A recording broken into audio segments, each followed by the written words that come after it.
Sir, excuse me lang po.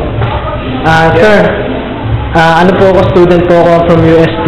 Magkakandak po ng interview ngayon. Sa best school? Opo, sa school po. Okay. So, kung saan ba? Bali sir, yung ano po sa Article Section 3, Article 3 po, Section 11. Can you explain to us, sir, yung essence? Article 3, yan yung batas for right of adequate legal assistance. Opo sir, yun po sir. Nabigay sa akin kahapon. Ano po matanungan mo tungkol niya?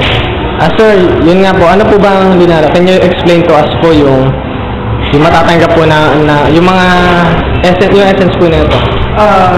Yung batas na yan, ginawa yan nung panahon ng mga marami pang maghihirap na Pilipino at ginawa yan para sa mahihirap na Pilipino. Yan. At saka naaalala ko ginawa yan nung ni Jose P. Laurel. Hindi pa ako nagkakamali. At siya may akda ng batas na yan. Jose P. Laurel po, sir. Oo, Jose P. Laurel. Sir, ano po, next question po. Sir, sino... Bilis lang iyo. Opo, sir.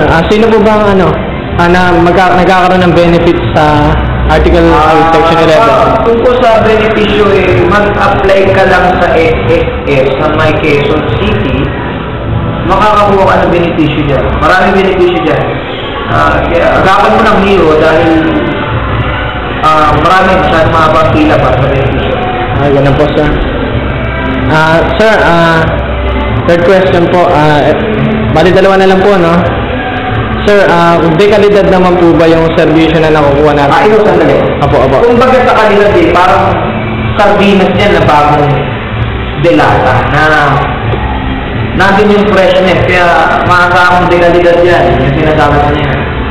Opo, sir. Okay. Sir, ito po, last question na po, attorney. I'm sorry? Attorney? Opo, attorney po kayo, di ba? Hindi ako attorney. Si attorney doon sa taas. Dahil pa lang ako rito. Sige, alis na ako ha. Saan ako? Nakulo kayo, sir.